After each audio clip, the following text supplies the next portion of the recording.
ദുസ്വപ്നങ്ങളും അതിനുള്ള പ്രതിവിധികളും. ദുസ്വപ്നങ്ങൾ പിശാചിൽ നിന്നുണ്ടാകുന്നതാണ്.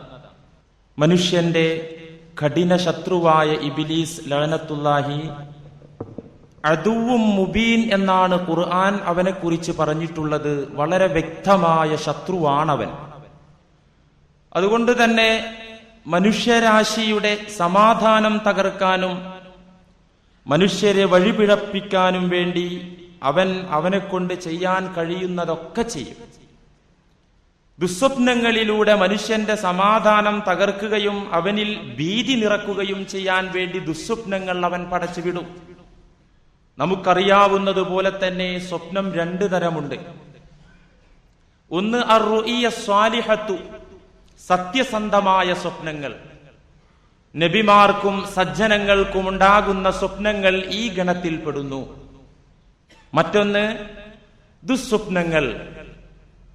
എല്ലാം അല്ലാഹു റബ്ബുൽ ഇസ്സത്തിന്റെ തീരുമാനപ്രകാരം നിശ്ചയപ്രകാരമാണ് ഉണ്ടാകുന്നതെങ്കിലും നല്ല സ്വപ്നത്തിന് കാരണക്കാരാകുന്നത്, നിമിത്തമാകുന്നത് മലക്കുകളാകുന്നു. ചീത്ത സ്വപ്നങ്ങൾക്ക് കാരണക്കാരാകുന്നത് പിശാചുക്കളാകുന്നു. ഈ ആശയം വ്യക്തമാക്കുന്ന നിരവധി നബിവചനങ്ങൾ സ്വഹീഹായ രീതിയിൽ തന്നെ റിപ്പോർട്ട് ചെയ്യപ്പെട്ടിരിക്കുന്നു. സ്വഹീഹുൽ ബുഖാരിയിൽ കാണാം, അൻ അബീ ഹുറൈറ റളിയല്ലാഹു അൻഹു ഖാല സമിഅ്തു റസൂലല്ലാഹി സ്വല്ലല്ലാഹു അലൈഹി വസല്ലം. നബിമാരുടെ കാലശേഷം നബിമാർ അവസാനിച്ചതോടുകൂടെ നുബുവത്തും നിലച്ചുപോയി, വഹിയും ഒരർത്ഥത്തിൽ നിലച്ചുപോയി. എന്നാൽ ലം യബ്ഖ മിനൻ നുബുവത്തി ഇല്ലൽ മുബശ്ശിറാത്ത്, നുബുവത്തിൽ നിന്ന് എന്തെങ്കിലും നബിമാർക്ക് ലഭിച്ചുകൊണ്ടിരുന്ന സന്ദേശങ്ങളിൽ എന്തെങ്കിലും ഇനി അവശേഷിച്ചിരിപ്പുണ്ടെങ്കിൽ അത് മുബശ്ശിറാത്ത് മാത്രമാകുന്നു. മുബശ്ശിറാത്ത് മാത്രമാണ് നുബുവത്തിൽ നിന്ന് ഇനി ഭൂമുഖത്ത് അവശേഷിച്ച് ബാക്കിയായി നിലകൊള്ളുന്നത്. ഖാലൂ വമൽ മുബശ്ശിറാത്തു യാ റസൂലല്ലാഹ്, നബിയേ എന്താണ് മുബശ്ശിറാത്ത്? നുബുവത്തിന്റെ ബാക്കി ഭാഗമായ മുബശ്ശിറാത്ത് എന്താണ്? സഹാബികൾ ചോദിച്ചപ്പോ ഫഖാല റസൂലുള്ളാഹി സ്വല്ലല്ലാഹു അലൈഹി വസല്ലം അർറുഇയ സ്വാലിഹ, അർറുഇയ സ്വാലിഹ, സത്യസന്ധമായ സ്വപ്നങ്ങളാകുന്നു. വഹീന്റെ അനന്തരാവകാശത്തിൽ അതിനെ ഉൾപ്പെടുത്താവുന്നതാകുന്നു എന്ന് നബി സല്ലല്ലാഹു അലൈഹി വസല്ലം അവർക്ക് പറഞ്ഞു കൊടുത്തു. മുത്തഫഖുൻ അലൈഹിയായ വേറെ ഒരു ഹദീസിൽ കാണാം, ഇമാം ബുഖാരിയും മുസ്ലിമും റിപ്പോർട്ട് ചെയ്ത ഹദീസ്, റുഇയൽ മുഅ്മിനി ജുസ്ഉം മിൻ അർബഅത്തിൻ മിൻ സിത്തത്തിൻ വഅർബഈന ജുസ്അം മിനൻ നുബുവത്തി. റുഇയൽ മുഅ്മിനി, സത്യസന്ധനായ അല്ലാഹുവിൽ വിശ്വസിച്ച വ്യക്തിക്കുണ്ടാകുന്ന നല്ല സ്വപ്നങ്ങൾ, അത് ജുസ്ഉം മിൻ സിത്തത്തിൻ വഅർബഈന ജുസ്അം മിനൻ നുബുവ, നുബുവത്തിന്റെ 46 ഭാഗങ്ങളിൽ ഒന്നാണ്. നുബുവത്തിനെ 46 വിഭജിക്കുകയാണെങ്കിൽ ആ നുബുവത്തിന്റെ 46-ൽ ഒന്നായി മുഅ്മിനുകൾക്കുണ്ടാകുന്ന നല്ല സ്വപ്നങ്ങളെ എണ്ണാവുന്നതാണെന്ന് നബി സല്ലല്ലാഹു അലൈഹി വസല്ലമ പറഞ്ഞു. അപ്പൊ നല്ല സ്വപ്നങ്ങൾ അള്ളാഹുവിൽ നിന്നാണ്, മലക്കുകൾ മുഖേന വരുന്നതാണ്. ചീത്ത സ്വപ്നങ്ങൾ നമ്മിൽ ഭീതി ഉണ്ടാക്കാൻ വേണ്ടി പിശാച് നിമിത്തം ഉണ്ടാകുന്നതാകുന്നു ദുസ്വപ്നങ്ങൾ. ഇതൊക്കെ ഉണ്ടായാൽ എന്താണ് വേണ്ടത്? അതുകൂടെ നബി സല്ലല്ലാഹു അലൈഹി വസല്ലമ പഠിപ്പിച്ചു തന്നിട്ടുണ്ട്. ദുസ്വപ്നങ്ങൾക്ക് നാം സ്വീകരിക്കേണ്ട ആത്മീയ ചികിത്സ എന്ത്, അതും പഠിപ്പിച്ചു തന്നു. മുത്തഫഖുൻ അലൈഹിയായ ഹദീസിൽ കാണാം, ഖാല റസൂലുള്ളാഹി സ്വല്ലല്ലാഹു അലൈഹി വസല്ലം ഇദാ റആ അഹദുകും റുഇയാ യുഹിബ്ബുഹാ ഫഇന്നമാ ഹിയ മിനല്ലാഹി തആല ഫൽയഹ്മദില്ലാഹ അലൈഹാ ഫൽയുഹദ്ദിസ് ബിഹാ. ഇദാ റആ അഹദുകും റുഇയൻ യുഹിബ്ബുഹാ, നിങ്ങളിൽ ആരെങ്കിലും നിങ്ങൾക്ക് സന്തോഷം പകരുന്ന സ്വപ്നം കണ്ടാൽ, ആനന്ദമുണ്ടാക്കുന്ന സന്തോഷമുണ്ടാക്കുന്ന തരത്തിൽ നിങ്ങളിൽ ആരെങ്കിലും ഒരു സ്വപ്നം കണ്ടാൽ ഫഇന്നമാ ഹിയ മിനല്ലാഹി തആല, അത് അല്ലാഹുവിൽ നിന്നുണ്ടാകുന്നതാണ്. അനുഗ്രഹീതരായ മാലാഖമാർ മുഖേന അല്ലാഹുവിൽ നിന്നുണ്ടാകുന്നതാണ്. അങ്ങനെ ഉണ്ടായാൽ ഫൽയഹ്മദില്ലാഹ അലൈഹാ, നിങ്ങൾ അൽഹംദുലില്ലാഹ് പറയണം. ഫൽയുഹദ്ദിസ് ബിഹാ, ആ നല്ല സ്വപ്നങ്ങൾ നിങ്ങൾ പുറത്തു പറയുകയും ആകാം. അത് നിങ്ങളുടെ സ്നേഹിതന്മാരോട് പറയാം. വേറൊരു റിവായത്തിൽ കാണാം, ഫലാ യുഹദ്ദിസ് ബിഹാ ഇല്ലാ മൻ യുഹിബ്ബു, നിങ്ങളെ സ്നേഹിക്കുന്ന നിങ്ങളുടെ സുഹൃത്തുക്കളോട് മാത്രമേ നല്ല സ്വപ്നങ്ങളായാലും പറയാൻ പാടുള്ളൂ. ആകെ പരസ്യമാക്കാൻ പാടില്ല. വേണ്ടപ്പെട്ടവരോട് ആ നല്ല സ്വപ്നത്തെ കുറിച്ച് നിങ്ങൾക്ക് വിവരിച്ചു കൊടുക്കാം, പറയാം. തുടർന്ന് നബി സല്ലല്ലാഹു അലൈഹി വസല്ലമ പറയുന്നു, ഫഇദാ റആ മിമ്മാ ഗൈറ ദാലിക മിമ്മാ യക്റഹു, നിങ്ങളിൽ ഭീതിയുണ്ടാക്കുന്ന ഭയാനകമായ സ്വപ്നങ്ങൾ നിങ്ങൾ കണ്ടാൽ, അപകട രംഗങ്ങൾ കണ്ടാൽ, നിങ്ങൾ പേടിക്കുന്ന തരത്തിലുള്ള സ്വപ്നങ്ങൾ കണ്ടു കഴിഞ്ഞാൽ, ഫഇന്നമാ ഹിയ മിനശ്ശൈത്വാൻ, അത് പിശാചിൽ നിന്ന് ഉണ്ടായിത്തീരുന്നതാകുന്നു. അത് പിശാചിൽ നിന്നാണ് ദുസ്വപ്നങ്ങൾ ഉണ്ടാകുന്നത്. അങ്ങനെ ഉണ്ടായിക്കഴിഞ്ഞാൽ എന്ത് വേണമെന്നുകൂടി നബി സല്ലല്ലാഹു അലൈഹി വസല്ലമ തുടർന്ന് പറയുന്നു, ഫസ്തഈദു മിൻ ശർരിഹാ, ആ ദുസ്വപ്നത്തിന്റെ വിപത്തിൽ നിന്ന് നിങ്ങൾ അള്ളാഹുവിനോട് കാവൽ തേടണം. വലാ യദ്കുർഹാ ലി അഹദിൻ, ആ ചീത്ത സ്വപ്നത്തെ കുറിച്ച് ആരോടും നിങ്ങൾ പറയരുത്, ഒരാളോടും പറയരുത്, രഹസ്യമാക്കി വെക്കണം. ഇമാം മുസ്ലിം ഉദ്ധരിക്കുന്ന വേറൊരു ഹദീസിൽ കാണാ, ഇതിന്റെ അനുബന്ധമായി കൊണ്ടുതന്നെ വിവരിക്കുന്നു, ഉമുനീര് പുറത്തു വരാത്ത തരത്തിൽ 3 പ്രാവശ്യം ഇടത് ഭാഗത്തേക്ക് തുപ്പണം. അതുപോലെ തന്നെ 3 തവണ അഊദു ബില്ലാഹി മിനശ് ശൈത്വാനിർ റജീം എന്ന് ചൊല്ലണം. വൽ യതഹവൽ അൻ ജംബിഹി അല്ലദീ കാന അലൈഹി, കിടന്നിരുന്ന ആ പൊസിഷനിൽ നിന്നൊന്ന് മാറി കിടക്കണം, ഗതി മാറ്റി കിടക്കണം. ഇതൊക്കെ ദുസ്വപ്നങ്ങൾ ഉണ്ടായാൽ അതിനുള്ള ആത്മീയ ചികിത്സകളാകുന്നു. 5 കാര്യങ്ങൾ, ദുഷിച്ച കിനാവ് കണ്ടു കഴിഞ്ഞാൽ 5 കാര്യങ്ങളാണ് അതിനുള്ള ആത്മീയ ചികിത്സകൾ ഹദീസിന്റെ അടിസ്ഥാനത്തിൽ. 1, ആ ദുസ്വപ്നത്തിന്റെ വിപത്തിൽ നിന്ന് അള്ളാഹുവിനോട് കാവൽ തേടുക. പടച്ചവനെ, ഞാൻ കണ്ടത് വല്ലാത്തൊരു സ്വപ്നമാണ്, ഇങ്ങനെയൊന്നും ഒരിക്കലും ജീവിതത്തിൽ എനിക്കൊരു അനുഭവം ഉണ്ടാക്കരുത് റബ്ബേ എന്ന് അള്ളാഹുവിനോട് തേടുക. 1, ആരോടും പറയാതെ അത് രഹസ്യമാക്കി വെക്കുക. 2, ഉടനെ ഞെട്ടി ഉണർന്നതാണെങ്കിൽ ഇടതു ഭാഗത്തേക്ക് ഉമിനീര് തരാത്ത തരത്തിൽ 3 പ്രാവശ്യം തുപ്പുക, 3 തവണ അഊദു ചൊല്ലുക. കിടന്ന ആ ഒരു ഗതി മാറ്റി കിടക്കുക. ഒരു ഭാഗത്തിന് മേലാണ് കിടന്നെങ്കിൽ ആ ഭാഗത്തുനിന്ന് മാറി കിടക്കുക, മലർന്ന് കിടന്നാണെങ്കിൽ ഒന്ന് ചെരിഞ്ഞു കിടന്നു കൊടുക്കുക, അങ്ങനെ ഗതി മാറ്റി കിടക്കുക. ഈ 5 കാര്യങ്ങൾ സൂക്ഷിക്കുക. ഹദീസ് റിപ്പോർട്ടകരായ പ്രമുഖ സ്വഹാബിയായ അബൂ സലമ റളിയല്ലാഹു അൻഹു പറയുന്നു, ദുസ്വപ്നങ്ങൾ എന്റെ ഉറക്കം കെടുത്തിയിരുന്നു, വലിയൊരു ബുദ്ധിമുട്ടായത് എന്റെ ജീവിതത്തിൽ മാറി. എന്നും ദുസ്വപ്നങ്ങൾ കാണുന്നേ. നിങ്ങൾക്കൊക്കെ ഉണ്ടാവുമല്ലോ, എനിക്കുണ്ടാവാറുണ്ട്. എന്ന് വെച്ചാൽ കിടക്കുമ്പോൾ നാം ഓതേണ്ട അല്ലെങ്കിൽ ചൊല്ലേണ്ട നിർദ്ദിഷ്ടമായ ആയത്തുകളും ദിക്റുകളും ചൊല്ലാൻ ഒരു ദിവസം മറന്നുപോയാൽ എന്തെങ്കിലും കയ്യിൽ പിടിച്ചിങ്ങനെ കിടന്ന് വായിക്കുന്നതിനിടയിൽ ചിലപ്പോൾ അങ്ങനെ ഉറങ്ങിപ്പോവാ, പിന്നെ ചൊല്ലാൻ നേരമില്ലല്ലോ. അങ്ങനെ ഉറങ്ങിപ്പോ അങ്ങനത്തെ ദിവസങ്ങളിലൊക്കെ ദുസ്വപ്നങ്ങൾ കാണും, നിങ്ങളും കാണാറുണ്ടാകും. അബൂ സലമ റളിയല്ലാഹു അൻഹു പറയുന്നു, എനിക്കിത് വല്ലാത്ത തലവേദനയായിരുന്നു. നബി സല്ലല്ലാഹു അലൈഹി വസല്ലമ തങ്ങളിൽ നിന്ന് ഈ ആത്മീയ ചികിത്സകളെ കുറിച്ച് ഞാൻ കേട്ടറിയുകയും അത് പ്രായോഗികമാക്കുകയും ചെയ്തപ്പോ പിന്നെ എനിക്ക് യാതൊരു കുഴപ്പവും ഉണ്ടായില്ല, പിന്നെ എനിക്ക് സ്വസ്ഥതയുണ്ടായി. ഈ 5 കാര്യങ്ങൾ നിങ്ങൾ ചെയ്തു കഴിഞ്ഞാൽ ദുസ്വപ്നങ്ങൾ ഒരു നിലക്കും നിങ്ങൾക്ക് പ്രയാസങ്ങൾ വരുത്തുകയില്ല, നിങ്ങളിൽ അപകടങ്ങൾ വരുത്തുകയില്ല, നബി സല്ലല്ലാഹു അലൈഹി വസല്ലമ പറയുന്നു. അതുകൊണ്ട് പ്രിയ സഹോദരന്മാരെ, ഉള്ളത് നാം അംഗീകരിക്കുകയും വിശ്വസിക്കുകയും പ്രയോഗിക്കുകയും വേണം. ഉള്ളത്, അന്ധവിശ്വാസങ്ങളിൽ നിന്ന് പ്രിയപ്പെട്ട സഹോദരന്മാരെ നാം പൂർണ്ണമായി മാറി നിൽക്കുകയും വേണം. ഉള്ളത് ഉള്ളതായി അംഗീകരിക്കണം. നബി സല്ലല്ലാഹു അലൈഹി വസല്ലമ തങ്ങൾ പറഞ്ഞതൊക്കെ നാം അനുസരിക്കണം, അംഗീകരിക്കണം. മാ അതാകുമുർ റസൂലു ഫഖുദു വമാ നഹാകും അൻഹു ഫന്തഹു. നബി തങ്ങൾ എന്ത് പറഞ്ഞോ അത് പറഞ്ഞു എന്ന് സ്ഥിരപ്പെട്ട് കഴിഞ്ഞാൽ പിന്നെ അത് വിശ്വസിക്കന്നെ. അത് അന്ധമായിട്ടാണെങ്കിൽ അന്ധമായിട്ട് തന്നെ. എന്റെ തലയെ കൊള്ളണില്ലല്ലോ, അതുകൊണ്ട് നബി പറഞ്ഞത് ശരിയാവൂലല്ലോ എന്നൊന്നും പറയാൻ പറ്റില്ല. എന്റെ തലയെ കൊള്ളൂല എന്ന് മനസ്സിലാക്കുക. എന്നാൽ പലരുടെയും തലയിൽ കൊള്ളുന്നുണ്ട്, അത് ഉൾക്കൊള്ളാൻ പറ്റുന്നുണ്ട് എന്ന് ഗ്രഹിച്ചിട്ട് അത് അങ്ങനെ അപ്പാടെ വിഴുങ്ങന്നെ വേണം. അതാ അള്ളാഹു പറഞ്ഞത്. നബി തങ്ങൾ നിങ്ങളിലേക്ക് കൊണ്ടുവന്നത്, നിങ്ങളോട് പറഞ്ഞത്, കാണിച്ചു തന്നത് ഫഖുദു, അത് നിങ്ങൾ മുറുകെ പിടിക്കണം. വിലക്കിയതൊക്കെ തന്നെ നിങ്ങൾ തട്ടിമാറ്റണം. എത്രത്തോളം അത്ഭുതം തോന്നും. ബുദ്ധിയും വിവേകവുമൊക്കെ തന്ന മനുഷ്യരായ നമുക്ക് കാണാൻ പറ്റാത്തതൊക്കെ നമ്മുടെ കൂടെ ജീവിക്കുന്ന ഇതര ജീവജാലങ്ങളും ജന്തുക്കളും കാണുന്നുണ്ടത്രേ. അപ്പൊ മലക്കിനെ നാം കണ്ടിട്ടില്ലല്ലോ, ഇല്ല. സഹാബികളൊക്കെ മനുഷ്യരൂപത്തിൽ തിരുസന്നിധിയിൽ പ്രത്യക്ഷപ്പെട്ട മാലാഖമാരെ കണ്ടതായിട്ട് ഹദീസിലും ചരിത്ര ഗ്രന്ഥങ്ങളിലൊക്കെ കാണാം. നമ്മളാരും മലക്കിനെ കണ്ടിട്ടില്ല, ശൈത്താനെയും നമ്മിൽ എല്ലാവരും ഒന്നും കണ്ടിട്ടില്ല, അല്ലെ? മനുഷ്യ ശൈത്താനെ മിക്കോരൊക്കെ ആൾക്കാർ കണ്ടിട്ടുണ്ടാവും, കണ്ടിട്ടില്ലെങ്കിൽ അനുഭവിച്ചിട്ടുണ്ടാവും. കാരണം സ്വന്തം ശൈത്താനാകുമ്പോൾ പിന്നെ പുറത്ത് കാണാൻ പോകേണ്ട കാര്യമില്ലല്ലോ. ഏതായിരുന്നാലും പിശാചിനെയും മലക്കിനെയും നമ്മുടെ കൂടെ ജീവിക്കുന്ന ഇതര ജന്തുക്കൾ കാണുന്നുണ്ട്.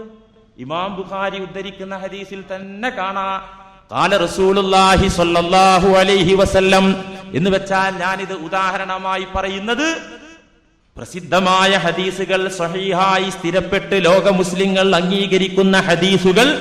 ആ ഹദീസുകൾ നാം കേട്ട് കഴിഞ്ഞാൽ വിശ്വസിക്കണം, അത് ഉൾക്കൊള്ളണം. നബി തങ്ങൾ പറയുന്നു, ഇമാം ബുഖാരി ഉദ്ധരിക്കുന്നു, ഇദാ സമിഅ്തും, നിങ്ങൾ കേട്ട് കഴിഞ്ഞാൽ, കോഴിയുടെ കൂവൽ നിങ്ങൾ കേട്ട് കഴിഞ്ഞാൽ, ദീക്കത്തി, കോഴിയുടെ കൂവൽ, സിയാഹദ്ദീക്കത്തി, ഇദാ സമിഅ്തും സിയാഹദ്ദീക്കത്തി, കോഴി കൂവുന്നത് നിങ്ങൾ കേട്ടാൽ, വെറുതെ നിന്നിട്ട് കോഴി ഇങ്ങനെ കൂവ. എന്നാൽ ഫസ്അലുല്ലാഹ മിൻ ഫളിഹി, അല്ലാഹുവിനോട് അവന്റെ ഔദാര്യത്തിൽ നിന്ന് നിങ്ങൾ ചോദിക്കണം. പടച്ചവനെ നിന്റെ ഔദാര്യം താ എന്ന് നിങ്ങൾ പ്രാർത്ഥിക്കണം. എന്തുകൊണ്ട്? ലിഅന്നഹാ റഅത് മലകാ, ആ കോഴി അപ്പോൾ മലക്കിനെ കണ്ടിരിക്കുന്നു. വഇദാ സമിഅ്തും നഹീഖൽ ഹിമാരി, കഴുത കരയുന്നതും വെപ്രാളപ്പെടുന്നതും ഭയപ്പെടുന്നതും കണ്ടു കഴിഞ്ഞാൽ ഫസ്തഈദൂ മിനശ്ശൈത്വാനിർ റജീം, ഉടനെ തന്നെ നിങ്ങൾ അഊദു ബില്ലാഹി മിനശ്ശൈത്വാനിർ റജീം എന്ന് ചൊല്ലണം. കാരണം ലിഅന്നഹു റആ ശൈത്വാനാ. ഒരു റിവായത്തിൽ കാണാം, പട്ടി ആവശ്യമില്ലാതെ, ആളെ കണ്ടാ കുരക്കും, ആവശ്യമില്ലാതെ പട്ടി നിന്നിട്ട് വിരളി പൂണ്ട് കുരക്കുന്നത് കണ്ടാൽ ഫസ്തഈദൂ മിനശ്ശൈത്വാനിർ റജീം, നിങ്ങൾ അഊദു ചൊല്ലണം. കാരണം ലിഅന്നഹു റആ ശൈത്വാനാ, ആ ജീവി, കഴുത അല്ലെങ്കിൽ പട്ടി, ശൈത്വാനിനെ, പിശാചിനെ കണ്ടിരിക്കുന്നു. റവാഹുൽ ബുഖാരി. അപ്പൊ ഇതൊക്കെ നബി തങ്ങൾ പറഞ്ഞു തന്നപ്പോ നമുക്കത് എന്താ നമ്മളാണ് കാണാത്തത്? ഈ കഴുതക്കപ്പ കാണാൻ പറ്റുന്നത്, എന്നാ ഈ ഇരിക്കാലി കഴുതക്കത് കാണാൻ പറ്റൂലേ എന്നിത്യാദി ചോദ്യത്തിനൊന്നും വലിയ പ്രസക്തിയില്ല. നബി തങ്ങൾ പഠിപ്പിച്ചു തന്നത് എന്ന് വെച്ച് അന്ധവിശ്വാസങ്ങളുടെ പിറകെ, അബദ്ധധാരണകളുടെ പിറകെ ഒരിക്കലും സത്യവിശ്വാസി പോയിക്കൂടാ. പൈശാചിക ഉപദ്രവങ്ങൾ യാഥാർത്ഥ്യമാകുന്നു. അത്തരം ബുദ്ധിമുട്ടുകൾ, പ്രയാസങ്ങൾ വന്നു ഭവിക്കുകയാണെങ്കിൽ അതിനെ തടയാൻ പരിശുദ്ധ ഖുർആനിനെയാണ് സത്യവിശ്വാസികൾ ആയുധമാക്കേണ്ടത്. അതല്ലാതെ പൈശാചിക ഉപദ്രവങ്ങളിൽ നിന്ന് മോചനം തേടി ശിർക്കിന്റെ കേന്ദ്രങ്ങളിലേക്കും പിശാചിനെ പൂജിക്കുന്ന മഠങ്ങളിലേക്കും ഒരു സത്യവിശ്വാസി ഒരിക്കലും പോയിക്കൂടാ എന്ന ഗുണപാഠം നിങ്ങൾ സംസാരത്തിലൂടെ മനസ്സിലാക്കി കാണും. പൈശാചിക ഉപദ്രവങ്ങളും പ്രതിവിധികളും മുസ്ലിം ലോകം ഒന്നടങ്കം അംഗീകരിക്കുന്ന വിഷയമാകുന്നു. സൗദി അറേബ്യയിലെ മതകാര്യ വകുപ്പിന്റെ ഫത്വ ഞാൻ നിങ്ങളോട് പറയുകയുണ്ടായി. അവിടത്തെ മുഫ്തിമാരുടെ സംഘം, പണ്ഡിത സമൂഹം കൂടിയിരുന്നാലോചിച്ച് ഖുർആനും തിരുസുന്നത്തും ആധാരമാക്കി സൗദിയിലെ മുസ്ലിങ്ങൾക്ക് വേണ്ടി നൽകുന്ന മറുപടികളിൽ സുപ്രധാനമായ മറുപടികൾ സമാഹരിച്ച ഗ്രന്ഥങ്ങൾ ഇന്നും വാങ്ങാൻ കിട്ടും. ധാരാളം ചോദ്യോത്തരങ്ങൾക്കിടയിൽ ഈ വിഷയകമായി പല ചോദ്യങ്ങളും ഉന്നയിക്കപ്പെടുകയുണ്ടായി. ഔഖാഫിന്റെ ഫത്വ സമാഹാരങ്ങളിൽ കാണാം, ഒരു സഹോദരൻ ഒരു ചോദ്യം എഴുതി അറിയിക്കുന്നു. എന്താണ് ചോദ്യം?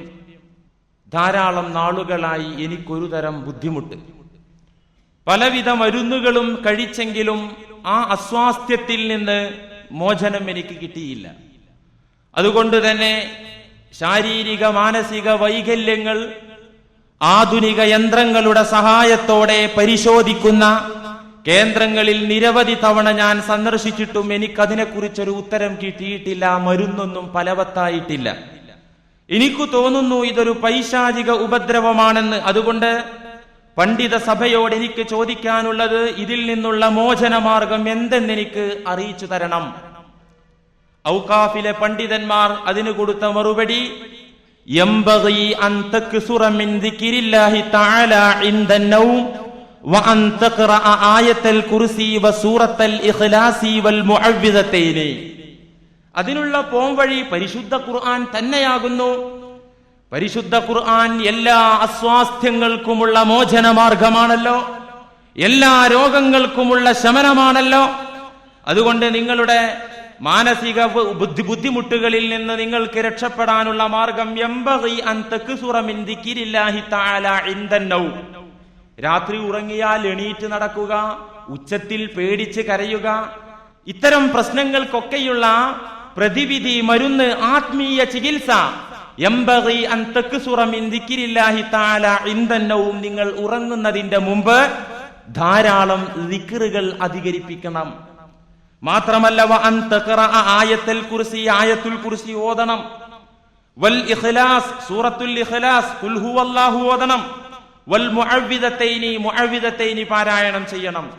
വഅൻ തസ്തഈദ ബികലിമാത്തില്ലാഹി താമ്മാതി മിൻ ശർരി മാ ഖലഖ്. അഊദു ബികലിമാത്തില്ലാഹി താമ്മാതി മിൻ ശർരി മാ ഖലഖ് എന്ന ആ ദിക്ർ സലാസ മർറാത്ത് സ്വബാഹൻ വ മസാഅൻ, രാവിലെയും വൈകുന്നേരവും 3 ഗുളിക വെച്ച് കഴിക്കണം. ഏത്? അഊദു ബികലിമാത്തില്ലാഹി താമ്മാതി മിൻ ശർരി മാ ഖലഖ്. അത് 3 തവണ രാവിലെയും വൈകുന്നേരവും.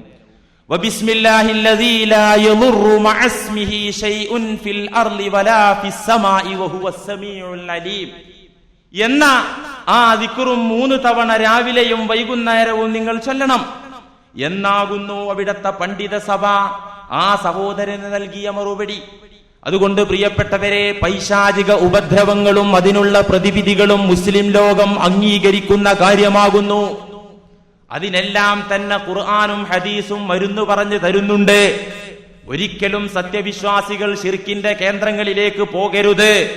ഇനി തൗഹീദിന്റെ വക്താക്കളായി കുപ്പായമിട്ട ആളുകളാണെങ്കിലും നിങ്ങൾ തട്ടിപ്പിനിരയാകരുത്. എത്രയെത്ര വിദ്യാസമ്പന്നന്മാരായ ആളുകൾ ഈ സമൂഹത്തിന്റെ പുറംപൂച്ചണിഞ്ഞ ആളുകളുടെ സമക്ഷത്തിലേക്ക് ചെന്ന് തട്ടിപ്പിനിരയായ സംഭവം ഈ നാട്ടിൽ എനിക്കറിയാം.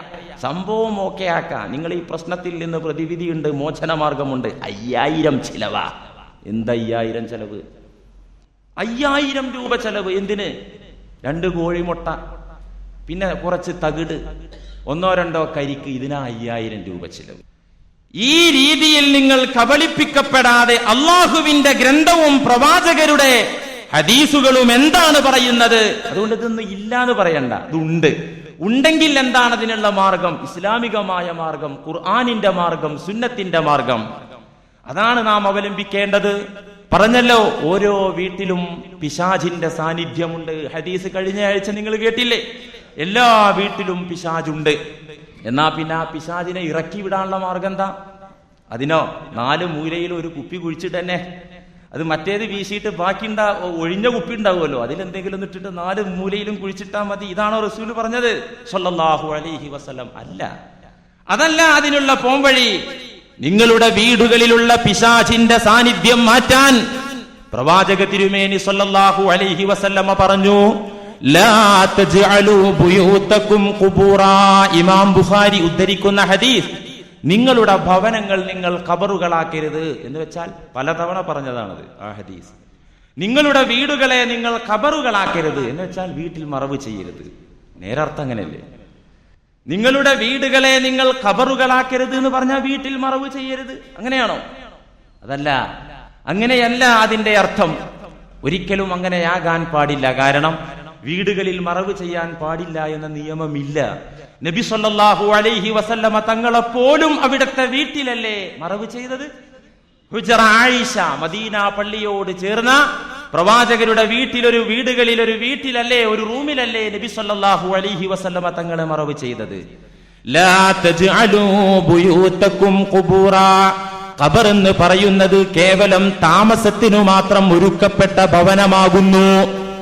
അവിടെ താമസം മാത്രമേ ഉള്ളൂ, വേറെ ഒന്നും ഖബറിലില്ല. ഇതുപോലെ വെറും താമസത്തിനുള്ള ഇടമായി നിങ്ങളുടെ വീടുകളെ നിങ്ങൾ മാറ്റരുത്. അവിടെ പ്രാർത്ഥനകൾ നടക്കണം, ഖുർആൻ പാരായണം നടക്കണം, തസ്ബീഹ് നടക്കണം, സൽക്കർമ്മങ്ങൾ നിങ്ങളുടെ വീട്ടിൽ നടക്കണം എന്ന് പഠിപ്പിച്ച് പിറകെ റസൂലുള്ളാഹി സ്വല്ലല്ലാഹു അലൈഹി വസല്ലമ പറഞ്ഞു, ഫഇന്നൽ ബൈതല്ലദീ തുഖറഉ ഫീഹി സൂറത്തുൽ ബഖറ, നിശ്ചയം സൂറത്തുൽ ബഖറ പാരായണം ചെയ്യപ്പെടുന്ന ഭവനങ്ങൾ, വീടുകൾ, സൂറത്തുൽ ബഖറ പാരായണം നടക്കുന്ന വീടുകൾ, ലാ യദ്ഖുലുഹു ശൈത്വാൻ, അത്തരം വീടുകളിൽ പിശാച് പ്രവേശിക്കുകയില്ല. സൂറത്തുൽ ബഖറ പാരായണം ചെയ്യപ്പെടുന്ന വീടുകളിൽ പിശാച് കയറി വരികയില്ല. അതാണ് കുപ്പി കുഴിച്ചിട്ടുകൊണ്ട് മാത്രമായില്ല. ഖുർആൻ പാരായണം നടക്കട്ടെ, അള്ളാഹുവിന്റെ വചനം ആ വീടുകളിൽ ഉയരട്ടെ. ഇന്നുണ്ടോ? ആർക്കാപ്പതിന് ഒഴിവുള്ള? ആരെങ്കിലും ജീവൻ പോയാൽ 2 മുത്താലിമീങ്ങളെ കൂലിക്കാ പണി ഏൽപ്പിക്കും. നമ്മൾ ഉത്തരവാദിത്തം തീർന്നു അല്ലേ? തീർന്നില്ലേ? പരിശുദ്ധ ഖുർആൻ നിത്യമായി പാരായണം നടന്നിരുന്ന വീടുകളായിരുന്നു പഴയ കാലത്ത് നമ്മുടെ വീടുകൾ. ഇന്നതുണ്ടോ? ആർക്കാപ്പതിന് ഒഴിവ്? ഒഴിവില്ലാത്തത് കൊണ്ട് തന്നെ പണ്ഡിതന്മാർ ഇതിൽ ചില സൗകര്യങ്ങൾ നമുക്ക് പറഞ്ഞു തന്നു. സൂറത്തുൽ ബഖറ മുഴുവൻ ഓതാൻ എല്ലാവർക്കും എല്ലാ സമയത്തും എല്ലാ ദിവസവും അവസരം ഒത്തുകൊള്ളണമെന്നില്ല. 286 ആയത്തുകളുണ്ട് സൂറത്തുൽ ബഖറ. അതുകൊണ്ട് 286 ആയത്തുകളും ഓരോ ദിവസം രാവിലെയോ വൈകുന്നേരമോ പാരായണം ചെയ്യാൻ എല്ലാവർക്കും സാധിച്ചു കൊള്ളണമെന്നില്ല, എന്നും സാധിച്ചു കൊള്ളണമെന്നില്ല. അതുകൊണ്ട് അതിനുള്ളൊരു എളുപ്പമാർഗം സൂറത്തുൽ ബഖറയിലെ ആദ്യ 5 ആയത്തുകളും അവസാനത്തെ 2 ആയത്തുകളുമെങ്കിലും മിനിമം മുഴുവൻ ഓതലാണ് വേണ്ടത്. മുഴുവൻ ഓതാൻ നിങ്ങൾക്ക് എന്നും അസൗകര്യമുണ്ടെങ്കിൽ ആദ്യത്തെ 5 ആയത്തുകൾ, അലിഫ് ലാം മീം ദാലിക്കൽ കിതാബ് ലാ റൈബ ഫീ എന്ന് തുടങ്ങുന്ന 5 ആയത്തുകൾ, സൂറത്തുൽ ബഖറയുടെ അവസാനത്തെ 2 ആയത്തുകൾ, ആമനർ റസൂലു എന്ന് തുടങ്ങുന്ന 2 ആയത്തുകൾ, ഇത് ഇങ്ങനെ 7 ആയത്തുകളെങ്കിലും മിനിമം നിങ്ങൾ ഓരോ ദിവസവും പാരായണം ചെയ്യണം. ഈ ആയത്തുകളും നേരത്തെ പറഞ്ഞ തസ്ബീഹ് അദ്കാറുകളും ഹദീസിൽ വന്ന ദിക്റുകളും എല്ലാം ഉൾക്കൊള്ളുന്ന ഒരു പ്രാർത്ഥനാ സമാഹാരമാകുന്നു ഹദ്ദാദ്. നമ്മുടെ പഴയ ആളുകളൊക്കെ വീടുകളിൽ ചൊല്ലിയിരുന്നു ഹദ്ദാദ്.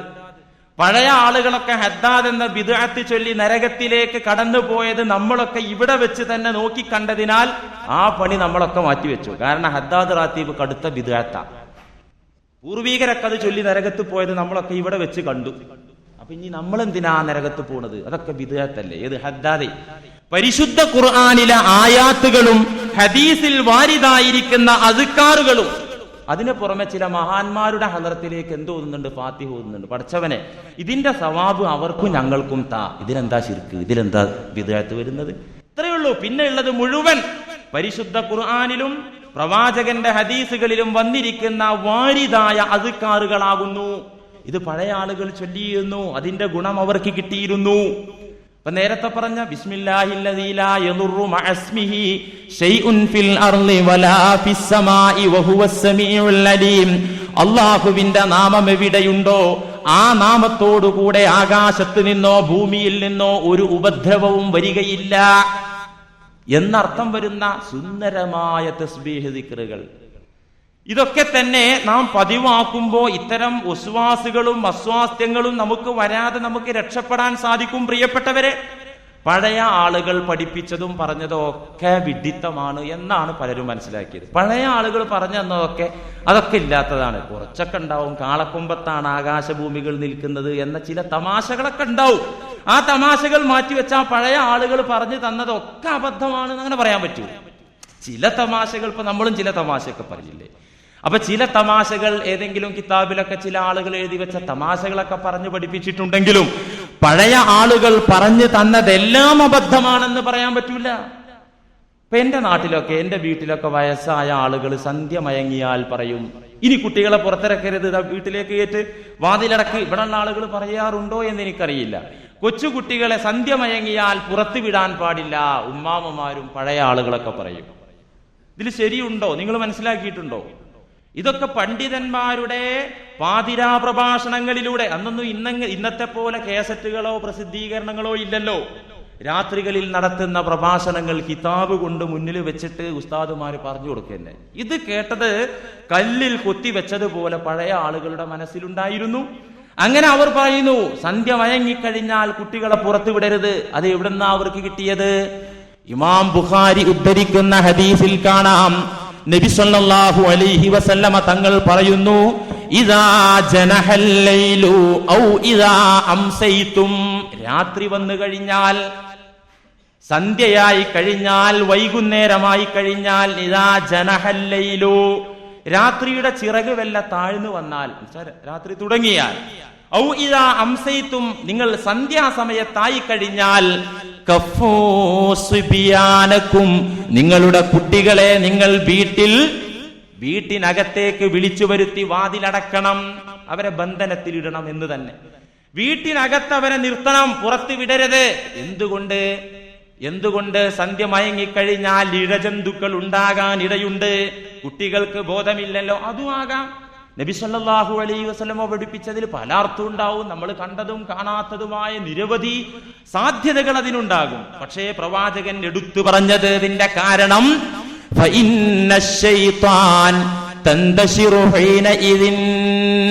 എന്തുകൊണ്ട് നിങ്ങൾ കുട്ടികളെ പുറത്ത് വിട്ടുകൂടാ? കുട്ടികളെ നിങ്ങൾ അകത്താക്കി വാതിലടക്കണമെന്ന് ഞാൻ പറഞ്ഞത് എന്തുകൊണ്ടാണ്? നിശ്ചയം പിശാചുക്കൾ ആ സന്ധ്യാസമയത്ത് ഓടി നടക്കുന്ന സമയമാകുന്നു. ശൈത്താന്മാർ ഓടി നടക്കുന്ന സമയമാണ്. അതുകൊണ്ട് കൊച്ചുകുട്ടികളെ പുറത്തിറക്കരുത്, അകത്താക്കി വാതിലടക്കണം. എന്താ അങ്ങനെയൊന്നും ഇല്ലാന്ന് പറഞ്ഞ് പുറത്താക്കിയൊക്കെ കുഞ്ഞു വെറുതെ കരയും, പേടിച്ച് കരയും. പല ആളുകൾക്കും അനുഭവം ഉണ്ടത്. പേടിച്ച് കരയാ, എന്താ അസുഖം? ഒരു അസുഖമില്ല, വെറുതെ ഞെട്ടി തയ്ച്ച് കരയാ ചെറിയ കുഞ്ഞുങ്ങൾ. നബി സല്ലല്ലാഹു അലൈഹി വസല്ലമ പഠിപ്പിച്ച കാര്യങ്ങൾ ഇതിൽ പലതും പഴയ ആളുകൾ നമുക്ക് പഠിപ്പിച്ചു തന്നതിലുണ്ട്, പറഞ്ഞു തന്നതിലുണ്ട്. അവരൊക്കെ സ്വീകരിച്ചു വന്ന ആ ശൈലിയിലുണ്ട്. അതിന് ഹദീസിന്റെ പിൻബലമുണ്ട്. ഇങ്ങനെ നോക്കിയാൽ ധാരാളം സംഭവങ്ങൾ നമുക്ക് കാണാൻ സാധിക്കും. അതുപോലെ തന്നെ നിങ്ങൾ വീട്ടിലെ എപ്പോഴും വാതിലടക്കണം, വെറുതെ വാതിൽ തുറന്നിടരുത്. നബി സല്ലല്ലാഹു അലൈഹി വസല്ലമ തങ്ങളുടെ വീട്ടിലേക്ക് സന്ദർശനം നടത്തിയ സ്വഹാബികളൊക്കെ പറഞ്ഞ സംഭവം നിരവധി ഹദീസുകളിൽ കാണാം. ഞങ്ങൾ നബിയുടെ വീട്ടിലേക്ക് ചെന്നു, നോക്കുമ്പോൾ അവിടുത്തെ വീട്ടിലെ ആ റൂമുകളിലെ വാതിലുകൾ അടക്കപ്പെട്ട നിലയിലായിരുന്നു, തുറന്നു കിടക്കുന്ന അവസ്ഥയിൽ കണ്ടിട്ടേ ഇല്ല. എപ്പോഴും പ്രവാചകരുടെ വീടിന്റെ വാതിലുകൾ അടഞ്ഞ നിലയിലായിരുന്നു. ഞങ്ങൾ മുട്ടുകയായിരുന്നു, അപ്പോൾ തുറക്കപ്പെട്ടു. നബി സല്ലല്ലാഹു അലൈഹി വസല്ലമ പഠിപ്പിച്ചതാണ്, പ്രായോഗികമായി പഠിപ്പിച്ചതാണ്. നിങ്ങളുടെ വീടുകളുടെ വാതിലുകൾ നിങ്ങൾ അടച്ചിടണം, ആവശ്യത്തിന് തുറക്കുക, പിന്നെ അടക്കുക, വെറുതെ തുറന്നിടരുത്. കള്ളന്മാർ കയറി വരും, പട്ടി കയറും എന്നത് മാത്രമല്ല, അതൊക്കെ ഉണ്ട്. അതിനു പുറമെ നിങ്ങളുടെ വീട്ടിലെ വാതിലുകൾ നിങ്ങൾ അടക്കണം. എന്തുകൊണ്ട്? അടച്ചിട്ട വാതിലിലൂടെ പിശാച് കയറുകയില്ല. അതുകൊണ്ട് നിങ്ങൾ എപ്പോഴും ആവശ്യം കഴിഞ്ഞാൽ വീടിന്റെ വാതിലുകൾ നിങ്ങൾ അടച്ചിടണമെന്ന് നബി സല്ലല്ലാഹു അലൈഹി വസല്ലമ പറഞ്ഞു. ഇങ്ങനെ ഒരുപാട് സംഭവം. എന്തിനധികം മനുഷ്യനിൽ പിശാച് ബാധിക്കും എന്നതിന് വ്യക്തമായ തെളിവ് ഖുർആൻ തന്നെയാണ്. നിങ്ങൾ നോക്കൂ, പലിശക്കാരന്റെ അവസ്ഥ വിവരിച്ചുകൊണ്ട് അല്ലാഹു എന്താണ് പറഞ്ഞത്? അല്ലദീന യഅ്കുലൂന റിബാ ലാ യഖൂമൂന ഇല്ലാ കമാ യഖൂമുല്ലദീ യതഖബ്ബതുഹു ശൈത്വാനു മിനൽ മസ്. അല്ലദീന യഅ്കുലൂന റിബാ, പലിശ ഭുജിക്കുന്ന ആളുകൾ, ലാ യഖൂമൂന ഐ മിൻ ഖുബൂരിഹിം, അന്ത്യദിനത്തിൽ അവരുടെ ഖബറുകളിൽ നിന്ന് അവർ എണീക്കുകയില്ല. എപ്രകാരമല്ലാതെ? ഇല്ലാ കമാ യഖൂമുല്ലദീ യതഖബ്ബതുഹു ശൈത്വാനു മിനൽ മസ്. പിശാച് ബാധയേറ്റ മനുഷ്യൻ എണീക്കും ക്രമത്തിലല്ലാതെ ഇവൻ എണീക്കില്ല. പിശാച് ബാധയേറ്റ മനുഷ്യൻ എണീക്കുന്നത് എങ്ങനെയാണോ അങ്ങനെയായിരിക്കും പലിശ ഭക്ഷിക്കുന്ന ആളുകൾ ഖബറുകളിൽ നിന്ന് അന്ത്യദിനത്തിൽ എണീറ്റ് വരിക. ഇല്ലാത്ത ഒന്നിനോട് അള്ളാഹു സാദൃശ്യപ്പെടുത്തുകയില്ല, ഉപമിക്കുകയില്ല. ഉള്ളതിനോടെ അള്ളാഹു ഉപമിക്കൂ.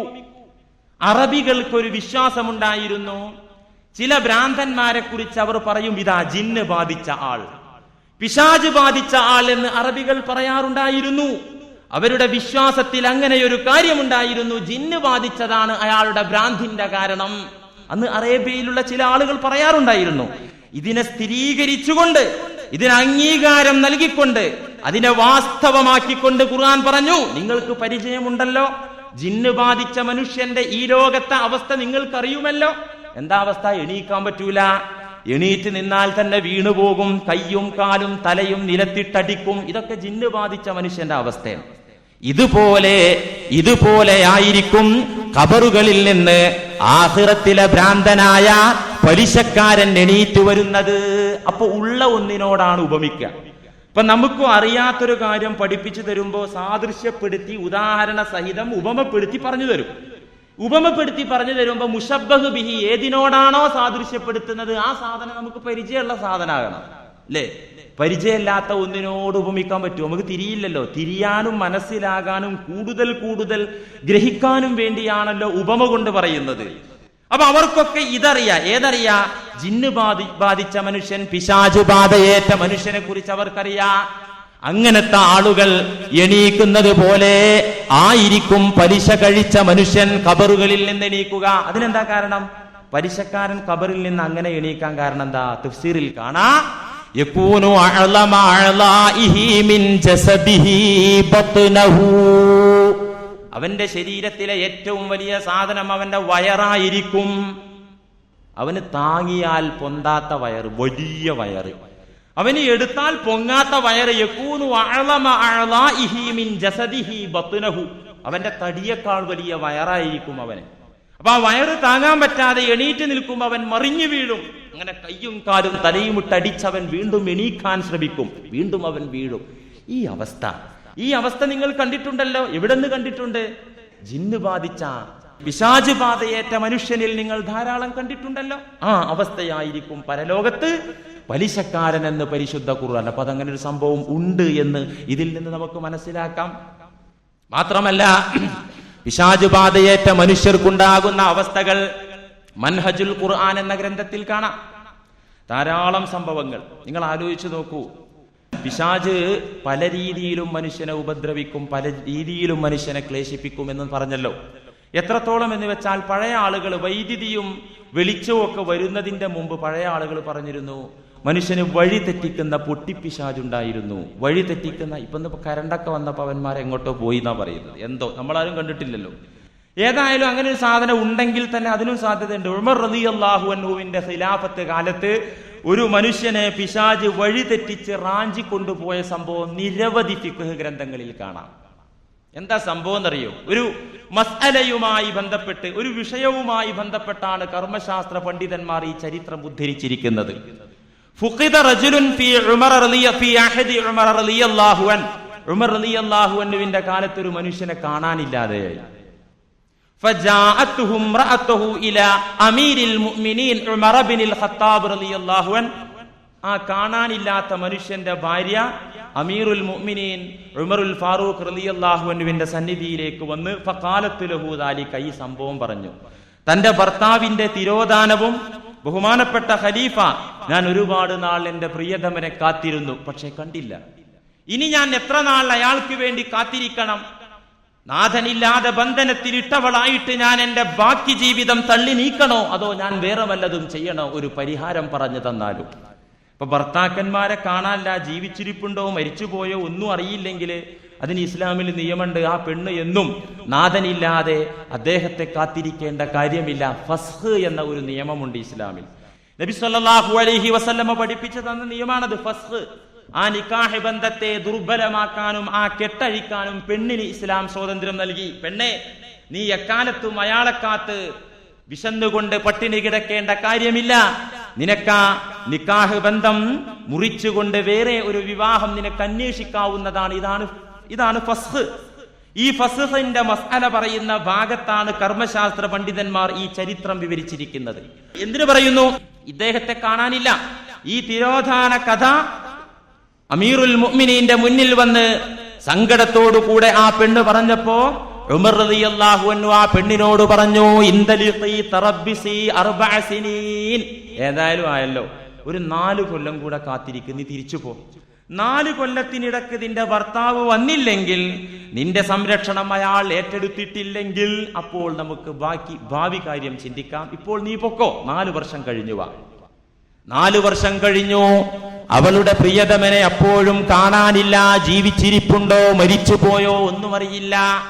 4 വർഷം കഴിഞ്ഞ് ആ പെണ്ണ് രണ്ടാമതും ഖലീഫയുടെ സന്നിധിയിലേക്ക് മടങ്ങി വന്നപ്പോ ഉമർ റളിയല്ലാഹു അൻഹു പറഞ്ഞു, ഇൻദലിഖി ഫഅതദി 4 അശ്ഹുരിൻ വഅശ്റാ, നീ തിരിച്ചു പോയിട്ട് 4 മാസവും 10 ദിവസവും ഇദ്ദയിരിക്ക്. അത് വഫാത്തിന്റെ ഇദ്ദയാ. ഭർത്താക്കന്മാർ മരിച്ചാൽ ഭാര്യമാരുടെ മേലിൽ ഇസ്ലാം പറഞ്ഞിരിക്കുന്ന ഇദ്ദ ആചരണം 4 മാസവും 10 ദിവസവും. മരിച്ചു എന്ന് എന്നെ സങ്കല്പിച്ച് 4 മാസവും 10 ദിവസവും ഇദ്ദ ഇരുന്നിട്ട് വാ. ആ പെണ്ണ് വന്നു, ഇദ്ദ കഴിഞ്ഞു വന്നു. വന്ന സമയത്ത് ആ പെണ്ണിന്റെ രക്ഷിതാവിനെ വലിയനെ വിളിച്ചുകൊണ്ട് അമീറുൽ മുഅ്മിനീൻ പറഞ്ഞു, ഇനി ഇവൾ മറ്റൊരാളുടെ കാണാനില്ലാത്ത ഒരാളുടെ ഭാര്യയല്ല. ത്വലാഖ് സംഭവിച്ചിട്ടുണ്ട്, സ്വമേധയാ ഫസ്ഖായിട്ടുണ്ട്. ഇനി ഒന്നും ആലോചിക്കണ്ട, ഇവളെ വേറെ ഒരാൾക്ക് വിവാഹം കഴിച്ചു കൊടുക്കുക, ഇവളുടെ സംരക്ഷണം ഒരാൾ ഏറ്റെടുക്കട്ടെ. നിയമത്തിന്റെ അടിസ്ഥാനത്തിൽ പ്രവാചകന്റെ ചര്യ ആധാരമാക്കിക്കൊണ്ട് ഉമർ റളിയല്ലാഹു അൻഹു വിധിച്ചു. ഈ വിധി കഴിഞ്ഞ് അവളോട് പറഞ്ഞു, ഇദ്ദ ആചരിച്ചു വന്ന ആ പെണ്ണിനോട് പറഞ്ഞു, പെണ്ണെ ഇൻദലിഖി തസവ്വിജി മൻ ശിഇതി, നീ ഉദ്ദേശിച്ച ഒരാളെ നീ വിവാഹം കഴിച്ചോ, ഇനി പ്രശ്നമില്ല, സ്വസ്ഥതയോടുകൂടെ ജീവിച്ചോ. ഫതസവ്വജത്ത്, അവളെ വിവാഹം കഴിഞ്ഞു. വേറെ ഒരു ഭർത്താവിനെ കണ്ടെത്തി സുന്ദരമായി വിവാഹം കഴിഞ്ഞ് വളരെ സ്വസ്ഥതയോടുകൂടെ ജീവിച്ചു കൊണ്ടിരിക്കെ ഫജാഅ സൗജുഹൽ അവ്വൽ, നമ്മളെ ഒന്നാമത്തെ കാക്ക ഇങ്ങനെ കേറി വരുന്നുണ്ട്. സുബ്ഹാനല്ലാഹ്, കുടുങ്ങിയില്ലേ, ഇനി എന്തപ്പ ചെയ്യാ? ഉമർ റളിയല്ലാഹു അൻഹു ചോദിച്ചു, അയിനത്തദ്ഹബു, എടാ ചങ്ങാതി എവിടുന്നാ നീ വരുന്നത്? നീ വരാതിരുന്നാ പോരെയിരുന്നു. അപ്പൊ ആ സംഗതി ആകെ മറിഞ്ഞല്ലോ, ബുദ്ധിമുട്ടായല്ലോ, പ്രശ്നമായല്ലോ. എവിടെയായിരുന്നു ഇത്ര കാലം? എവിടെ നിന്നാണ് നീ വരുന്നത്? അപ്പോഴാണ് അദ്ദേഹം പറയുന്നത്, അമീറുൽ മുഅ്മിനീന്റെ മുന്നിൽ നിന്ന് ഒരു ന്യായമല്ലാത്ത കാര്യം പറയാൻ അക്കാലത്ത് ആർക്കും ധൈര്യമുണ്ടായിരുന്നില്ല. തെറ്റായ ഒരു കാര്യം ഉമറുൽ ഫാറൂഖിന്റെ മുന്നിൽ നിന്ന് പറയാൻ അക്കാലത്ത് അവിശ്വാസികൾക്ക് പോലും ധൈര്യമുണ്ടായിരുന്നില്ല. അങ്ങനത്തെ ഖലീഫയുടെ മുന്നിൽ വെച്ച് മനുഷ്യൻ പറഞ്ഞു, അമീറുൽ മുഅ്മിനീൻ, ഞാൻ പാതിരാത്രിയിൽ നടന്നു പോകവേ എന്റെ വഴിയൊക്കെ തെറ്റി പിശാച് തെറ്റിച്ച് എന്നെ ഒരു അറിയാത്ത പ്രദേശത്ത് ഞാൻ അങ്ങനെ ചെന്നെത്തിപ്പെട്ടു, എനിക്ക് വഴിയറിയില്ല. ഫവല്ലാഹി മാ അദ്രി ഫീ അയ്യി അർളില്ലാ, അല്ലാഹുവിന്റെ ഏത് ഭൂമിയിലാണ് ഞാൻ എത്തിപ്പെട്ടത് എന്നെനിക്കറിയില്ല. ഞാൻ നോക്കുമ്പോൾ അവിടെ ചില ആളുകളുണ്ട്, യസ്തഅബ്ദൂനനി, എന്നെ ആരാധിക്കുന്ന ഒരു വിഭാഗം പടപ്പുകൾ, എന്നെ ആരാധിക്കാൻ. എനിക്ക് പരിചയമില്ലാത്തൊരു പ്രദേശത്ത് ഞാൻ വഴി തെറ്റി, അങ്ങനെ പിശാചുക്കൾ എന്നെ തെറ്റിച്ച് റാഞ്ചി കൊണ്ടുപോയി. അങ്ങനെ അവിടെ എത്തിയപ്പോ അവിടെ ഒരു ഖൗമുണ്ട്, ആ ഖൗമ് യസ്തഅബ്ദൂനനി, എന്നെ ആരാധിക്കുക. ഞാൻ അത്ഭുതപ്പെട്ടു പോയി. അങ്ങനെ എനിക്ക് അവിടെ നിന്ന് മോചനമില്ലാതെ ദീർഘനാളുകൾ ഞാൻ അവിടെ കഴിച്ചു കൂട്ടവേ ഒരിക്കൽ സത്യവിശ്വാസികളായ ഒരു വിഭാഗം ജിന്നുകൾ ആ വഴി വന്നു. ഇത് ഞാൻ നിഷേധികളായ മുശ്രിക്കുകളായ ജിന്നുകളുടെ ബന്ധനത്തിലാണ് ഞാൻ ഉണ്ടായിരുന്നത്. വർഷങ്ങൾ കഴിഞ്ഞ് ഒരു സുപ്രഭാതത്തിൽ അതുവഴി സത്യവിശ്വാസികളായ ജിന്നുകൾ കടന്നു വന്നു. സത്യവിശ്വാസികളായ ജിന്നുകൾ ഈ മുശ്രിക്കുകളായ ജിന്നുകളോടും ഏറ്റുമുട്ടി യുദ്ധം ചെയ്തു. യുദ്ധത്തിൽ മുശ്രിക്കുകളായ ജിന്നുകൾ തോറ്റോടി, ഞാൻ മോചിതനായി. ഫകുന്തു ഫീ മഗ്തനമൂഹു, വിശ്വാസികളായ ജിന്നുകൾക്ക് യുദ്ധാനന്തര സ്വത്തായി കിട്ടിയതിൽ ഒന്ന് ഞാനായി. അവർക്ക് കിട്ടിയ വനീമത്ത് സ്വത്തിൽ ഞാനും പെട്ടു. അവര് പറഞ്ഞു, സുബ്ഹാനല്ലാഹ്, ഇത് ഇൻസാണല്ലോ, മനുഷ്യനാണല്ലോ. എടാ ചങ്ങാതി, നീ എങ്ങനെ ഈ താവളത്തിലെത്തി? ഇവിടെ ജിന്നുകളുടെ ലോകമാണല്ലോ, നീ എങ്ങനെ ഇവിടെ എത്തി? ഫഅഖ്ബർതുഹും ഖബരി, ഞാൻ എന്റെ സംഭവങ്ങളെല്ലാം വിശ്വാസികളായ ജിന്നുകൾക്ക് പറഞ്ഞു കൊടുത്തപ്പോ അവർ ഒന്നും ചോദിച്ചില്ല, ഒന്നേ എന്നോട് പറഞ്ഞുള്ളൂ, നിനക്കിപ്പോ നാളെ കാലത്ത് എവിടെ എത്തണം? നിനക്ക് എവിടെയാണ് എത്തേണ്ടത്? നിന്റെ താല്പര്യം എന്താ? എവിടേക്ക് പോകാനാ താല്പര്യം? ഫഖുൽതു, ഞാൻ ഉടനെ പറഞ്ഞു, അൽ മദീന, മദീനയിൽ ഹിയ അർളി വ അർളു റസൂലില്ലാഹി സ്വല്ലല്ലാഹു അലൈഹി വസല്ലം, എന്റെ നാട് മദീനയാണ്, നബി സല്ലല്ലാഹു അലൈഹി വസല്ലം തങ്ങളുടെ നാടും മദീനയാണ്, എനിക്ക് അവിടെ എത്തിയാ മതി. ഫഅസ്ബഹതു ഫിൽ മദീന അമീറുൽ മുഅ്മിനീൻ, ഞാൻ ഇതുപോലെ എനിക്ക് ദിശയറിഞ്ഞ് കറക്റ്റ് വഴിയിലൂടെ ഞാൻ ഇപ്പോൾ ഇവിടെ എത്തിപ്പെട്ടു എന്ന് പറഞ്ഞപ്പോഴാ, ഹംകെ, നിന്റെ ഭാര്യന്റെ കൂടെ സഹിച്ചു നിൽക്കാൻ പറ്റില്ലെങ്കിൽ ഈ വക ജിന്ന് നമ്പർ ഇറക്കണം നീ എന്ന് ചോദിച്ചില്ല ഉമർ റളിയല്ലാഹു അൻഹു. ചിലർക്കുണ്ടാവും ഈ കഥ കേട്ടപ്പോ ചിലരൊക്കെ ആലോചിക്കുന്നുണ്ടാവും, എന്നാ ഈ പഹച്ചിയിൽ നിന്ന് രക്ഷപ്പെടാൻ ഒരു ജിന്ന് കഥ ഇറക്കിയിട്ട് ഇവിടെ നാട് വിട്ടാലോ, വരുമ്പോഴേക്ക് അവൾ ആരെങ്കിലും ഒക്കെ കൊണ്ടുപോയിട്ട് സലാമത്താകാലോ, നമുക്ക് വേറെ കല്യാണം കഴിക്കാം. ഏതായാലും ഈ സംഭവം ഉമർ റളിയല്ലാഹു അൻഹുവിനോട് പറഞ്ഞപ്പോ, കൂടുതൽ കഥയൊന്നും എനിക്കറിയില്ല, ഞാൻ ആകെ ദിശ തെറ്റിപ്പോയി, ഇങ്ങനൊരു വിഭാഗത്തിന്റെ മുന്നിൽ എത്തിപ്പെട്ട് ഇപ്പൊ ഞാൻ മോചിതനായി ഇവിടെ എത്തി എന്ന് പറഞ്ഞപ്പോ ഉമർ റളിയല്ലാഹു അൻഹു വിധിക്കുകയാണ്, ഫഖയ്യറഹു ഉമർ റളിയല്ലാഹു അൻഹു ഇൻഷാ ഇംറഅതഹു വ ഇൻഷാ അസ്സദാഖ്. എന്നാ പിന്നെ ഒരു കാര്യം ചെയ്യാം, ഇൻഷാ ഇംറഅതഹു, നീ വേണമെങ്കിൽ നിന്റെ ആ ഭാര്യനെ നിനക്ക് തിരിച്ചെടുക്കാം, അയാൾ തൊലാക്ക് ചൊല്ലി യുദ്ധം കഴിഞ്ഞാൽ മതിയല്ലോ. വ ഇൻഷാ അസ്സദാഖ, അല്ലെങ്കിൽ നിനക്ക് നീ അവൾക്ക് കൊടുത്ത മഹർ തിരിച്ചു വാങ്ങിക്കോ, അവരങ്ങനെ സുഖമായിട്ട് ജീവിച്ചോട്ടെ. ഫഖ്താറ അസ്സദാഖ, ആ മനുഷ്യൻ തിരഞ്ഞെടുത്തത് എനിക്ക് മഹർ തിരിച്ചു കിട്ടിയാൽ മതി. കാരണം ദി അന്നഹാ കാനത്ത് ഹുബ്ല, അവൾ രണ്ടാമനായ ഭർത്താവിലൂടെ അവൾ ഗർഭിണിയായിരുന്നു, അതുകൊണ്ട് ഇനി വേണ്ട, എനിക്ക് എന്റെ സ്വദാഖ് തിരിച്ചു കിട്ടിയാൽ മതി, മഹർ തിരിച്ചു കിട്ടിയാൽ മതി എന്ന് പറഞ്ഞ് സുന്ദരമായി വിധിച്ചു എന്നാണ് സംഭവം. ഇത്തരത്തിലുള്ള ധാരാളം സംഭവങ്ങൾ കാണാം. മൻഹജുൽ ഖുർആൻ എന്ന ഗ്രന്ഥത്തിൽ കാണാം ജിന്നുബാധയേറ്റ മനുഷ്യർക്കുണ്ടാകുന്ന അവസ്ഥകൾ. ഒന്ന് ദാഇമുന്നൗം ബിഹൈസു ലാ യുഹിബ്ബു അൻ യഖൂമ മിനന്നൗം ലിൽ അക്ലി വശുർബി, ഭക്ഷണം കഴിക്കാൻ പോലും എണീക്കാതെ ഉറങ്ങന്നെ, ഫുൾ ടൈം ഉറങ്ങുക, ഭക്ഷണം കഴിക്കാൻ പോലും എണീക്കാൻ താല്പര്യമില്ലാത്ത ഉറക്ക്, ഇത് ഉണ്ടാകാം ജിന്നുബാധയിലൂടെ. അതുപോലെ തന്നെ പണ്ഡിതന്മാർ പറഞ്ഞു, അല്ലാ യുഹിബ്ബൻ നളാഫത വലൽ വുദൂഅ വയക്റഹുൽ മാഅ, ശുദ്ധിയാക്കാൻ ഇഷ്ടപ്പെടുന്നില്ല, വൃത്തിയാക്കാൻ ഇഷ്ടപ്പെടുന്നില്ല, കുളിക്കാൻ ഇഷ്ടമല്ല, ഉളു എടുക്കാൻ ഇഷ്ടമല്ല, വെള്ളത്തിന് വെറുപ്പ് തോന്നുക, വെള്ളം വെറുക്കുക, ഇങ്ങനെ ഒരു അവസ്ഥ. ഇതിന്റെ നേരെ ഓപ്പോസിറ്റ് വയുഹിബ്ബുൽ ഇസ്തിഹ്മാമ, എപ്പോഴും ബാത്റൂമിൽ പോകണം, ബാത്റൂമിൽ കയറിയാലോ നേരം വെളുത്ത് കയറിയാലോ ഒരു 11 മണിയാകാതെ ഇറങ്ങി വരൂല, അതൊരു തരം പൈശാചിക ബാധയാണ്. പല രീതിയിലുണ്ടാവൂതേ, അതൊരു തരം പൈശാചിക ബാധയാണ്. വയുഹിബ്ബുൽ ഇസ്തിഹ്മാമ. അതുപോലെ തന്നെ ഇരുട്ടിനെ ഇഷ്ടപ്പെടുക, ഇരുട്ടില് പുറത്തേക്ക് വലിച്ചുകൊണ്ടാ വീണ്ടും ഇരുട്ടറയിലേക്ക് ഓടിപ്പോവുക, ഇങ്ങനെയുള്ള അവസ്ഥ. നഖവും മുടിയൊക്കെ വെറുതെ നീട്ടുക, അത് മുറിക്കാൻ പറഞ്ഞാൽ കേൾക്കാതിരിക്കുക. ചില ആളുകളെ വിരലൊക്കെ അങ്ങനെ നീളാറുണ്ടല്ലോ, അതൊക്കെ ഒരു തരം പിശാചുബാധയാണെന്ന് മനസ്സിലാക്കിക്കോളൂ. തമാശ പറയല്ലേ, ഇതൊക്കെ ഹദീസിന്റെ അടിസ്ഥാനത്തിൽ ആ പണ്ഡിതന്മാർ പറഞ്ഞു തരുന്നത്. അതുപോലെ തന്നെ വൽ ഇഹ്സാസു ബിൽ ഖൗഫി അബിശക്കി, പേടി, ഭയങ്കര പേടി, വെറുതെ പേടി, ആശങ്ക അല്ലെങ്കിൽ സംശയം. ഒരാൾ നോക്കിയാൽ മതി, അതാ അവനെന്നെ എനിക്ക് ചെയ്തത്. നോക്കിയാൽ ഒരുത്തൊരു ഭ്രാന്തൻ എന്റെ നാട്ടില് വലിയ ഉരുളൻ കല്ലുമായിട്ട് ഇങ്ങനെ വരുന്നുണ്ട്, മുല്ലയെ എനിക്ക് കിട്ടണം എന്ന് പറഞ്ഞിട്ട്. എന്തേ മുല്ലാക്കാൻ ആവശ്യം? ഒന്നുമല്ല, എനിക്ക് മുല്ലാക്കയാണ് സിഹിർ ചെയ്തത്. ആരട ചങ്ങാതി ഹുസൈനെ നിന്നോട് ഇത് ഈ കഥ പറഞ്ഞത്? വാങ്കില് പറഞ്ഞല്ല, വാങ്കില് മുല്ലാക്ക എനിക്ക് ചെയ്തു എന്ന് പറഞ്ഞ് ഞാൻ അപ്പ കേട്ടു. വാങ്കില് പതാ പറഞ്ഞത് എന്നോട്. വാങ്ക് കേട്ടപ്പോഴും എനിക്കെതിരെ സിഹിർ ചെയ്തു എന്നാ അവന് തോന്നുന്നത്. ഇങ്ങനെ ഇപ്പൊ എന്റെ നാട്ടിലുണ്ട് ഒരു സുഹൃത്ത്, കട നടത്തുന്ന ആളാ. റോട്ടിലൂടെ പോകുന്ന ഒരാൾ ചുമ്മാ വെറുതെ നോക്കിയാ എന്താണ് നോക്കുന്നത്? ഇപ്പൊ ചെയ്തതൊന്നും പോരാ, ഇനിയും ചെയ്യാനാ? വെറുതെ സംശയം. എന്താ സുബ്ഹാനല്ലാഹ്, അള്ളാഹു കാത്തിരക്ഷിക്കട്ടെ. ഇങ്ങനൊരു അവസ്ഥ ഉണ്ടായ വല്ലാത്തൊരു ബുദ്ധിമുട്ടാണ്. ഇങ്ങനെയുള്ള ആളുകളെ നിങ്ങളൊക്കെ കണ്ടിട്ടുണ്ടാവും, എന്ത് മാനസിക ബുദ്ധിമുട്ടുണ്ടാവും അവർക്ക്. നിങ്ങൾ ആലോചിച്ച് നോക്കണം. ഇങ്ങനെ വെറുതെ ആശങ്ക, വെറുതെ പേടി, അല്ലെങ്കിൽ കാരണമില്ലാതെ കരയാ, സബബിൻ കാരണമില്ലാതെ ചിരിക്കുക. ഇതൊക്കെ പിശാചുബാധ എന്നല്ല, നാടിനരമ്പുകൾക്ക് പ്രശ്നം പറ്റിയിട്ട് അങ്ങനെയും വരാം. ഒരു സൈക്കാട്രിസ്റ്റിനെ കാണിച്ചു നോക്കിക്കോ, വിരോധമല്ല, അതൊക്കെ നല്ലതാണ്. ഈ ശാരീരിക പ്രശ്നം മൂലം വരാം, നിരമ്പിന് പറ്റിയ ക്ഷതം കൊണ്ട് വരാം, അങ്ങനെയൊക്കെ വരാം. അല്ലാതെ പിശാചുബാധയിലൂടെയും ഇത്തരം സംഭവങ്ങൾ ഉണ്ടാകാം.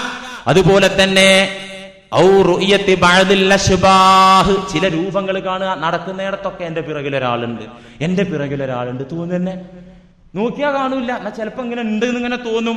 ഇങ്ങനെ ചില ശിബുഹുകൾ കാണുക, ചില രൂപങ്ങൾ കാണുക. അതുപോലെ തന്നെ ഉറക്ക സമയത്ത് ഉച്ചത്തിൽ പേടിച്ച് കരയുക, ഉറക്കിനിടയിൽ എണീറ്റ് നടക്കുക. അങ്ങനെ കിണറിൽ വീണ ആളുകളുണ്ട്. ഇതൊക്കെ പ്രശ്നങ്ങളാണ്, ഉറക്കിനിടയിൽ എണീറ്റ് നടക്കുക. അതുപോലെ തന്നെ സാധാരണ അറിയാവുന്ന, നന്നായി ഹൃദ്യസ്ഥമാക്കിയ കാര്യങ്ങൾ മറന്നു പോവുക, അമിതമായ മറവി. ഇതൊക്കെ ജിന്നുബാധയിലൂടെ, ശൈത്താന്റെ ഉപദ്രവത്തിലൂടെ ഉണ്ടാകും. ഇത് പണ്ഡിതന്മാർ എങ്ങനെയാ പറഞ്ഞത്? മൻഹജുൽ ഖുർആൻ എന്ന ഗ്രന്ഥത്തിൽ ഹദീസിന്റെ അടിസ്ഥാനത്തിലാണ് പണ്ഡിതന്മാർ പറഞ്ഞത്. ഇതിനൊക്കെ നമുക്ക് തെളിവുണ്ട്. ഇപ്പൊ നിങ്ങൾ ആലോചിച്ച് നോക്കൂ, വലിയ മറവി എന്നതിന് ഒരു ഉദാഹരണം പറയാം. ഇമാം തൊബറാനി ഉദ്ധരിക്കുന്ന ഹദീസിൽ കാണാം, അൻ ഉസ്മാൻ ഇബ്നു അബിൽ ആസ് റളിയല്ലാഹു അൻഹു, പ്രമുഖ സ്വഹാബിയാണ്. ഉസ്മാൻ ഇബ്നു അബിൽ ആസ് റളിയല്ലാഹു അൻഹു പറയാണ്, ശകൗതു ഇലാ റസൂലില്ലാഹി സ്വല്ലല്ലാഹു അലൈഹി വസല്ലം നിസിയാനൽ ഖുർആൻ. ഞാൻ നബിയോട് ഒരിക്കൽ പരാതി പറഞ്ഞു. എന്താ പരാതി പറഞ്ഞത്? പരിഭവം പറഞ്ഞു. നബിയെ, നിസിയാനൽ ഖുർആൻ, ഖുർആൻ അങ്ങനെ മറന്നു പോവെന്നെ, ഞാൻ എപ്പോഴും ഓതുന്ന സൂറകൾ എന്നെ മറന്നു പോവാണ്. നബി സല്ലല്ലാഹു അലൈഹി വസല്ലമയുടെ പഹയാനി വീണ്ടും വീണ്ടും ആവർത്തിക്കാത്തത് കൊണ്ടാണ്, അല്ലാത്ത പ്രശ്നമല്ല എന്ന് പറഞ്ഞില്ല. ഫളറബ സദ്രി ബിയദിഹി, നബി തങ്ങൾ അവിടത്തെ പവിത്രമായ കരം കൊണ്ട് എന്റെ നെഞ്ചത്തടിച്ചു. ഖാല ഉസ്മാൻ, ഈ അടി കൊണ്ട ഉസ്മാൻ പറയാൻ റളിയല്ലാഹു അൻഹു പറയാൻ, ഫമാ നസീതു മിൻഹു ശൈഅൻ ബഅദ അൻ അദ്കുറഹു, നബിയോട് ഞാൻ ഈ കാര്യം പറഞ്ഞ് അവിടുത്തെ പവിത്രമായ കരം എന്റെ നെഞ്ചത്ത് തട്ടിയതിന് ശേഷം ഫമാ നസീതു മിൻഹു ശൈഅ, ഞാൻ പഠിച്ചതൊന്നും മറന്നിട്ടേയില്ല. അടിക്കേണ്ടവർ അടിക്കേണ്ടിടത്ത് അടിച്ചാൽ ഇറങ്ങേണ്ടവർ ഇറങ്ങേണ്ടിടത്തേക്ക് ഇറങ്ങിപ്പോകും. അതങ്ങനെയാണ് അതിന്റെ സംഭവം. ഈ ഹദീസ് തന്നെ ഇമാം ബൈഹഖിയുടെ റിപ്പോർട്ടിൽ കാണാം. ഖാല ഉസ്മാൻ എന്നവർ പറയാ, ഇസ്തഅമലനി റസൂലുള്ളാഹി സ്വല്ലല്ലാഹു അലൈഹി വസല്ലം, നബി തങ്ങൾ എന്നെ ഒരു നാട്ടിലേക്ക്, ഞാൻ അടങ്ങുന്ന 6 അംഗ സമിതിയെ ഒരു നാട്ടിലേക്ക് ഉദ്യോഗസ്ഥന്മാരായി നിയമിച്ചു. ഇസ്ലാമിക ഗവൺമെന്റിന്റെ കീഴിൽ ഉദ്യോഗസ്ഥന്മാരായി നിയമിക്കേണ്ടതും പിരിച്ചുവിടേണ്ടതും അന്ന് നബി സ്വല്ലല്ലാഹു അലൈഹി വസല്ലമ തങ്ങളാണ്. ഞാൻ അടങ്ങുന്ന 6 ആളുകളെ ഒരു നാട്ടിലേക്ക് ഉദ്യോഗസ്ഥന്മാരായി നബി സല്ലല്ലാഹു അലൈഹി വസല്ലമ നിയമിച്ചു. ഫകുന്തു അസ്ഗറ സിത്ത, ആ 6 പേരുടെ കൂട്ടത്തിൽ ഏറ്റവും ചെറിയ ആൾ ഞാനായിരുന്നു. ഉസ്മാൻ ഇബ്നു അബിൽ ആസ് റളിയല്ലാഹു എന്ന് പറയാൻ, ഏറ്റവും പ്രായം കുറഞ്ഞ ആള് ഞാനായിരുന്നു. അങ്ങനെ ആ നാട്ടില് ഉദ്യോഗസ്ഥനായി എത്തിയ അന്ന് തന്നെ എനിക്ക് മദീനയിലേക്ക് പോരണം. എന്തേ കാര്യം? വല്ലാത്ത അസ്വാസ്ഥ്യം, വല്ലാത്ത മാനസിക ബുദ്ധിമുട്ട്. എത്രത്തോളം എന്ന് വെച്ചാൽ, ഞാൻ സ്ഥിരമായി ഓതാറുള്ള സൂറ ബഖറ പോലും എനിക്ക് ഓതാൻ കഴിയുന്നില്ല. ഞാൻ വെറുതെ മറന്നു പോകുന്നു. സ്ഥിരമായി ഓതുന്ന സൂറകൾ പോലും ഓതാൻ പറ്റാത്ത അവസ്ഥ ആ നാട്ടിലെത്തിയപ്പോൾ എനിക്ക് വല്ലാത്ത മനപ്രയാസമുണ്ടായി. ഇനി എന്താ ചെയ്യാ? അവിടെ ഉണ്ടല്ലോ ജ്യോത്സ്യന്മാർ, അവിടെ പോയില്ല. ഞാൻ ഉടനെ തന്നെ മദീനയിലേക്ക് തിരിച്ചെത്തി. തിരുസന്നിധിയിൽ വന്നുകൊണ്ട് പറഞ്ഞു, നബിയേ, സാധാരണ ഓതാറുള്ള സൂറത്തുൽ ബഖറ പോലും ഞാൻ വെറുതെ മറന്നു പോവുകയാണ്. കൂട്ടത്തിൽ വല്ലാത്ത മാനസികാസ്വാസ്ഥ്യം. ഇതിനൊരു പരിഹാരം വേണം. നബി സല്ലല്ലാഹു അലൈഹി വസല്ലമ അപ്പോൾ ചെയ്ത ആത്മീയ ചികിത്സ എന്താ? ഈ ആത്മീയ ചികിത്സയൊക്കെ നമുക്ക് പറ്റും. എന്താ അവിടെന്ന് ചെയ്തത്? ഫവളഅ യദഹു അലാ സദ്രി, നബിയുടെ കൈ എന്റെ നെഞ്ചത്ത് വെച്ചിട്ട് ഫഖാല, അവിടെന്ന് പറഞ്ഞു, യാ ഇബ്ലീസ് ഉഖ്റുജ് മിൻ സദ്രി ഉസ്മാൻ. നബി സല്ലല്ലാഹു അലൈഹി വസല്ലമ പറഞ്ഞത് അതാണ്. അവിടത്തെ കയ്യന്റെ നെഞ്ചിൽ വെച്ചിട്ട് പറഞ്ഞു, യാ ശൈത്താൻ, പിശാചേ, ഉഖ്റുജ് മിൻ സദ്രി ഉസ്മാൻ, ഉസ്മാനിന്റെ ഹൃദയത്തിൽ നിന്ന് പുറത്തു പോടെ ശൈത്താനെ എന്ന് പറഞ്ഞു. അതോടുകൂടെ എനിക്കെന്തോ ഭാരം ഇറക്കി വെച്ചതുപോലെ സമാധാനമായി. ഇതൊരു സൈക്കോളജി അല്ലേ മുസ്ലിയാരെ? ആയിക്കോട്ടെ, സൈക്കോളജിയിലൂടെ കാര്യം, രോഗം സുഖായ അതുപോലെ നബി സല്ലല്ലാഹു അലൈഹി വസല്ലമ നടത്തിയ സൈക്കോളജി അത് സുന്നത്തായ സൈക്കോളജിയാണ്. അത് നമുക്ക് പറയണം, അത് പ്രചരിപ്പിക്കണം, പ്രായോഗികമാക്കണം. അത് നല്ല കാര്യമാണ്. അവിടുന്ന് ചെയ്തത് അതാകുന്നു. എന്റെ നെഞ്ചത്ത് കൈവച്ച് ചെയ്തത് അതായിരുന്നു. അതുകൊണ്ട് ഉന്നതരായ മഹത്തുക്കളായ ആളുകളുടെ കരസ്പർശനം മതി എന്ന് വെച്ച് കള്ളന്മാരുടെ അടുത്ത് നിങ്ങൾ തടവി ചികിത്സക്ക് കൊണ്ടുപോകണ്ട. അതത്ര നല്ലതല്ല.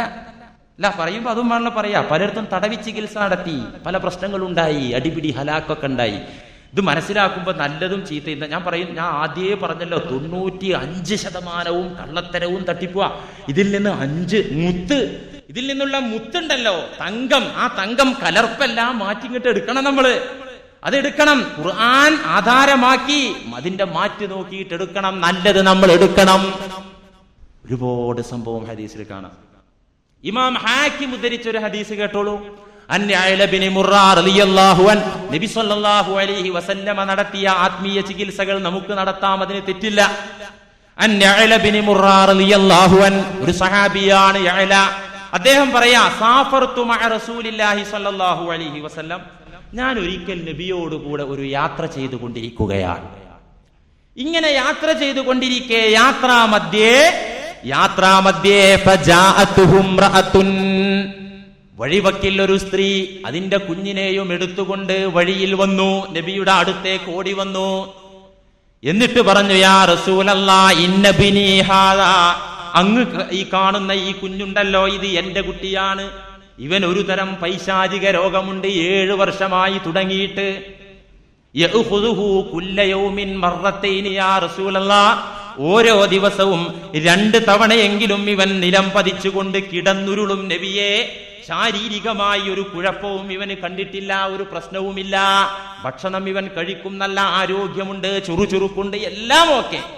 ഓരോ ദിവസവും 2 തവണയെങ്കിലും അബോധാവസ്ഥയുണ്ടായി ചില പൈശാചിക പ്രവർത്തികൾ ഇവനിൽ നിന്ന് കണ്ടുകൊണ്ടിരിക്കുന്നു. അതുകൊണ്ട് പരിഹാരം വേണം നബിയേ. കൊണ്ടുപോടാ ഡോക്ടറുടെ അടുത്ത്, ചികിത്സിക്കടാ എന്ന് പറഞ്ഞു ഒഴിവാക്കി. അതൊരു മാർഗമാണ്, തെറ്റൊന്നുമില്ല. അതൊരു സബബാണ്, ചികിത്സിക്കാം.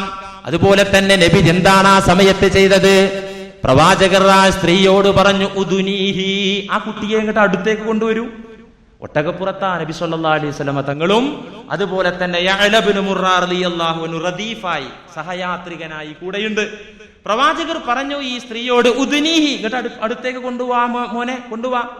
അങ്ങനെ അടുത്തേക്ക് കൊണ്ടുവന്നപ്പോ പ്രവാചകരുടെ പവിത്രമായ ഉമിനീരിൽ നിന്ന് അല്പമെടുത്ത് ആ കുഞ്ഞിന്റെ വായിലേക്കാക്കി കൊടുത്തു. പവിത്രമായ ഉമിനീര്. ആ ഉമിനീരല്ലേ ഒരു യുദ്ധത്തിൽ പങ്കെടുത്ത സ്വഹാബിമാർക്ക് എല്ലാവർക്കും ഭക്ഷണം കഴിക്കാൻ മാത്രം വിശാലമായ ബറക്കത്ത് ഭക്ഷണത്തിലുണ്ടായത്. ഒരാടിനറുത്തിട്ട് ഒരുപാട് ആളുകൾ ഭക്ഷണം കഴിച്ച സംഭവം ഹദീസിലുണ്ടല്ലോ. അല്പം ഉമിനീര്, അത് ഇവിടുത്തെ മുഅ്ജിസത്താണ് കേട്ടോ. ഇതൊക്കെ എന്ത് പഴഞ്ചൻ വൃത്തികേട്! ഈ ഉമിനീരിന്റെയും കഫത്തിന്റെയൊന്നും കഥ പറയല്ലേ മുസ്ലിയാരെ എന്ന് പറഞ്ഞിട്ട് കാര്യമില്ല. ഇസ്ലാമാണ് ഈ പറയുന്നത്. റസൂലുള്ളാഹി സ്വല്ലല്ലാഹു അലൈഹി വസല്ലമ തങ്ങളുടെ പരിശുദ്ധമായ ഉമിനീരൽപ്പം എടുത്ത് ഫതഫല ഫീഹി, ആ കുട്ടിയുടെ വായിൽ വെച്ചിട്ട് പറഞ്ഞു, ഉഖ്റുജ് യാ അദുവല്ലാഹ് വ അന റസൂലുള്ളാഹ്. ഉഖ്റുജ് യാ അദുവല്ലാഹ്, അല്ലാഹുവിന്റെ ശത്രുവേ പുറത്തുപോ ഈ കുഞ്ഞിൽ നിന്ന്. ആരായി പറയുന്നതറിയോ? വ അന റസൂലുള്ളാഹ്, ഞാൻ അല്ലാഹുവിന്റെ റസൂലാ. കുറച്ച് സ്ട്രോങ്ങിലാ പറയുന്നത്. ഞാൻ അള്ളാന്റെ റസൂലാണടാ പറയുന്നത്. അള്ളാഹുവിന്റെ ശത്രുവേ പോ പുറത്ത് എന്ന് പറഞ്ഞപ്പോ ആ കുഞ്ഞിന്റെ അക്കാലം 7 വർഷം നീണ്ട പഴകിയ രോഗം അതുമൂലം ഭേദമായി എന്ന് ഇമാം ഹാക്കിം ഉദ്ധരിക്കുന്ന ഹദീസിൽ കാണാം. പ്രിയപ്പെട്ടവരെ, അതുകൊണ്ട് ഖുർആനിക ചികിത്സ അതിനെ നാം നിരാകരിക്കേണ്ടതില്ല. കാരണം എന്താ? പരിശുദ്ധ ഖുർആൻ പറഞ്ഞതെന്താ?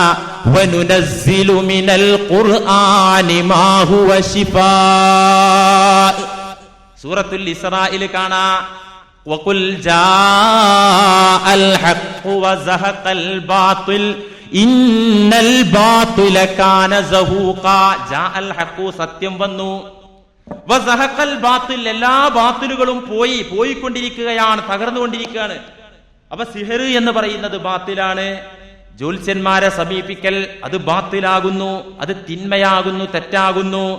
അതുപോലെ തന്നെ ശിർക്കിന്റെ രീതിയിലുള്ള ചികിത്സകൾ ബാത്തിലാകുന്നു. ആ ബാത്തിലൊക്കെ പോയി ഹഖ് വരണം. ആ ബാത്തിലിന്റെ സ്ഥാനത്ത്, തെറ്റുകളുടെ സ്ഥാനത്ത് സത്യം വരണം. ആ സത്യം ഏതാ? പരിശുദ്ധ ഖുർആൻ. പരിശുദ്ധ ഖുർആൻ. എല്ലാ പൈശാചിക ഉപദ്രവങ്ങളിൽ നിന്നും മോചനം ഖുർആൻ വഴി, എല്ലാ മാനസിക അസ്വാസ്ഥ്യങ്ങളിൽ നിന്നും മോചനം ഖുർആൻ വഴി, എല്ലാ ഹൃദയ രോഗങ്ങൾക്കും ശമനം ഖുർആൻ വഴി. വനുനസ്സിലു മിനൽ ഖുർആനി മാ ഹുവ ശിഫാ. ഖുർആനിൽ ഇറങ്ങി വന്ന അല്ലാഹുവിന്റെ കലാമിൽ പലതും അത് ശിഫാ ആകുന്നു, രോഗശമനമാകുന്നു. വനുനസ്സിലു മിനൽ ഖുർആനി മാ ഹുവ ശിഫാ. വിശ്വാസികൾക്ക്, സത്യവിശ്വാസികൾക്ക്, ലോകർക്ക് ശമനമായി, വിവിധ രോഗങ്ങൾക്കുള്ള ശമനമായി ഈ ഖുർആനിലെ വചനങ്ങളെ നാം ഇറക്കിയിരിക്കുന്നു എന്ന് അല്ലാഹു സുബ്ഹാനഹു വ തആല വറഹ്മത്തുൽ ലിൽ മുഅ്മിനീൻ. വിശ്വാസികൾക്ക് ഇത് കാരുണ്യമാകുന്നു, റഹ്മത്താകുന്നു. വലാ യസീദുൽ ആലിമീന ഇല്ലാ ഖസാറാ. ദുൽമ ചെയ്യുന്ന അക്രമികൾക്ക് ഈ ഖുർആൻ പരാജയത്തെയാണ് അധികരിപ്പിക്കുക. അതുകൊണ്ട് ശൈത്താനൊന്നും ഉപദ്രവിക്കൂല. ഖുർആൻ കൊണ്ട് ഊതേ ചികിത്സിക്കൊന്നും വേണ്ട, അതുകൊണ്ട് തടവേണ്ട കാര്യമൊന്നുമില്ല, അതിലൊന്നും വലിയ കാര്യമില്ല എന്ന് പറയുന്ന ആളുകൾക്ക് ഇല്ല ഹസാറ. ഈ ഖുർആൻ വഴി പരാജയം കിട്ടുള്ളൂ. അപ്പൊ ചില ആളുകൾ പറയുന്നു ഖുർആൻ ശിഫയാണെന്ന് പറഞ്ഞ സംശയങ്ങളുള്ള ഹൃദയങ്ങൾക്ക് ശിഫയാകുന്നു എന്ന് മാത്രമാകുന്നു അർത്ഥം. എന്തിനാ അങ്ങനെ മാത്രാക്കുന്നത്? ഈ ഖുർആനെ വിവരിച്ചത് എങ്ങനെ? ഇതിന്റെ ആയാത്തുകൾക്ക് വ്യാഖ്യാനം നൽകിയാൽ അവസാനിക്കില്ല എന്നല്ലേ മുൻകാല പൗരാണിക മുഫസ്സിറുകൾ ഈ ആയത്തിന്റെ വിശദീകരണത്തിൽ ഇമാം റാസി അടക്കമുള്ള മുഫസ്സിറുകൾ എഴുതി വെച്ചില്ലേ? ഖുർആൻ എന്ന് പറഞ്ഞത് ശിഫാഉൻ മിൻ അംറാദിൽ ജിസ്മാനിയത്തി വറൂഹാനിയത്തി വശൈത്വാനിയത്തി. ഖുർആൻ പാരായണം ശൈത്വാനിയായ രോഗങ്ങളിൽ നിന്ന്, മാനസിക രോഗങ്ങളിൽ നിന്ന്, ശാരീരിക രോഗങ്ങളിൽ നിന്ന് ശമനം നൽകുന്ന കാര്യമാകുന്നു ഖുർആൻ പാരായണം. അത്രയും ബറക്കത്തുള്ള കാര്യമാകുന്നു. രോഗം വെക്കുന്നതാരാ? അള്ളാഹു. രോഗം സുഖപ്പെടുത്തുന്നതാരാ? അള്ളാഹു. സുഖപ്പെടുത്താൻ എന്താ കാരണം? ചികിത്സ. ഈ ചികിത്സയുടെ ഒരു ഭാഗമായി കൂടെ ഖുർആനോത്ത് എന്ന് വെച്ചിട്ട് ഈ ബന്ധക്കോസ് എന്ന് പറഞ്ഞൊരു പാർട്ടി ഉണ്ട്. അവര് ചികിത്സിക്കാൻ പോകാതെ അങ്ങനെ തസ്ബീഹ് എല്ലിരിക്കലാണ് അത്രേ. അങ്ങനെയല്ല പറയുന്നത്. അങ്ങനെയും വേണ്ട. നിങ്ങൾ തീരെ ചികിത്സയ്ക്ക് പോകാതെ ഖുർആൻ ഓതി എങ്ങനെ ഇരുന്നോളൂ എന്നാണോ മുസ്ലിയാർ പറയുന്നത്? അങ്ങനെയല്ല. ചികിത്സയുടെ ഒരു സബബ് എന്ന മാധ്യമം എന്ന രീതിയിൽ ഖുർആൻ പാരായണവും ഹദീസിൽ പറഞ്ഞിരിക്കുന്ന പ്രാർത്ഥനകളും കൊണ്ട് ആത്മീയ ചികിത്സ നടത്താം. അതിനെ തടയാൻ, അതിനെ നിരാകരിക്കാൻ, അവകളെ നിഷേധിക്കാൻ മുസ്ലിങ്ങൾക്ക് സാധ്യമല്ല എന്നാണ് ഈ തരുണത്തിൽ പറയുന്നത്. അതുകൊണ്ട് ഇപ്പൊ പറഞ്ഞതിന്റെ ആകത്തുക ഒരിക്കലും നാം ശിർക്കിന്റെ കേന്ദ്രങ്ങളിലേക്ക് പോകരുത്. പരിശുദ്ധ ഖുർആൻ പ്രവാചകർ പഠിപ്പിച്ചിരിക്കുന്ന നല്ല അദ്കാറുകൾ, തസ്ബീഹുകൾ, അവകൾ മൂലം, അവകൾ വഴി ആത്മീയ ചികിത്സ നടത്തി നിങ്ങളുടെ മനസ്സുകൾക്ക് സമാധാനം നിങ്ങൾക്ക് പ്രതീക്ഷിക്കാം. അല്ലാഹു സുബ്ഹാനഹു വ തആല നമ്മുടെ എല്ലാ ബുദ്ധിമുട്ടുകളും ക്ലേശങ്ങളും പൈശാചിക ഉപദ്രവങ്ങളും അനുഗ്രഹ കുറവുകളും തട്ടിമാറ്റി തരുമാറാവട്ടെ. സുന്ദരമായ സന്തോഷകരമായ ജീവിതം അല്ലാഹു ഈ ലോകത്തും പരലോകത്തും നമുക്കും വേണ്ടപ്പെട്ടവർക്കും നൽകുമാറാകട്ടെ. വആഖിറു ദഅ്വാനാ അനിൽ ഹംദുലില്ലാഹി റബ്ബിൽ ആലമീൻ. അസ്സലാമു അലൈക്കും വറഹ്മത്തുള്ളാഹി.